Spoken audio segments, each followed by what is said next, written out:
નમસ્કાર દર્શક મિત્રો, હું છું કૃતિ. સ્વાગત છે આપનું પાટનગર નેટવર્ક ન્યૂઝમાં. નજર કરીએ આજના મહત્વના સમાચારો પર. કોંગ્રેસ દ્વારા જંત્રી વધારાનો સખત વિરોધ નોંધવામાં આવ્યો. બજાર કિંમત કરતા વધારે જંત્રીની વિકાસમાં અનિયમિતતા સર્જાશે.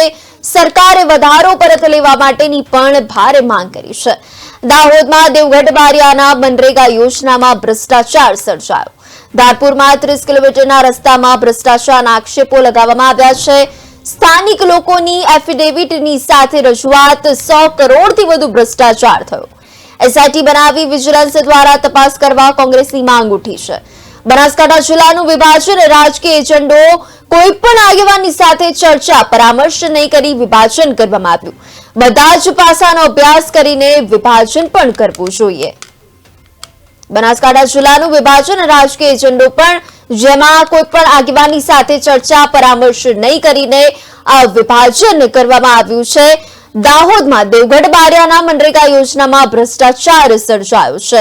કોંગ્રેસ દ્વારા હાલ જંત્રી વધારાનો સખત વિરોધ નોંધવામાં આવી રહ્યો છે.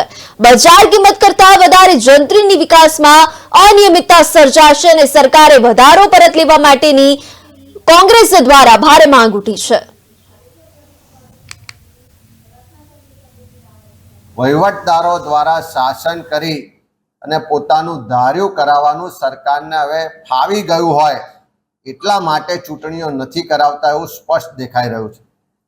27% ઓબીસી અનામત માટેની આખી જે પ્રક્રિયા થઈ એ પ્રક્રિયા માટે સુપ્રીમ કોર્ટની ગાઈડલાઈન મુજબ ઝવેરી કમિશનની નિમણૂક કરવામાં આવી.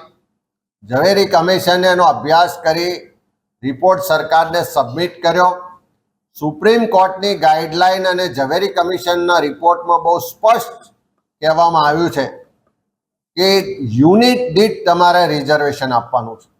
યુનિટ એટલે ગ્રામ પંચાયત, તાલુકા પંચાયત, નગરપાલિકા, મહાનગરપાલિકા, જિલ્લા પંચાયત.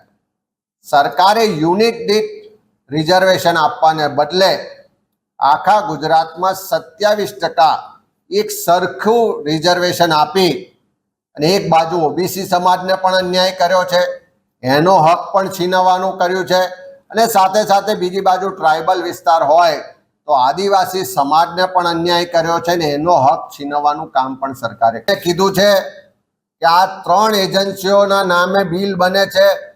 આ 3 એજન્સીઓ સ્થળ પર એક પણ રૂપિયાનું કામ કર્યા સિવાય બારોબાર પૈસા ઉપાડી લે છે અને એની સામે ફરિયાદ કરવામાં આવે છે. તો રાજકીય પીઠબળ હોવાને કારણે આખી સરકાર એમાં સામેલ હોવાને કારણે કોઈ પણ જાતના પગલાં લેવાતા નથી. થરાદ જિલ્લાનું વિભાજન કરવામાં આવ્યું એનો પહેલે જ દિવસથી વિરોધ થઈ રહ્યો છે. કારણ કે જો બધાને સાથે રાખીને ચર્ચા પરામર્શ કરીને વિભાજન કરવામાં આવ્યું હોત તો ચોક્કસ લોકો એને આવકારત. ત્યાંની ભૌગોલિક પરિસ્થિતિ, ત્યાંની સામાજિક પરિસ્થિતિ, ત્યાંની રાજકીય પરિસ્થિતિ આ બધાને અભ્યાસ કરીને બધા સાથે પરામર્શ કરીને નિર્ણય કરવો જોઈતો હતો. પણ ફક્ત ને ફક્ત પોતાના રાજકીય એજન્ડાઓ પાર પાડવા માટે જે રીતે જિલ્લાનું વિભાજન થયું છે અમે પણ એનો વિરોધ કરીએ છીએ. ખાસ કરીને કાંકરેજ તાલુકાના લોકોની ખૂબ ઉગ્ર લાગણી છે, માગણી છે કે ભૌગોલિક રીતે, સામાજિક રીતે એને બનાસકાંઠા જિલ્લા સાથે જોડવો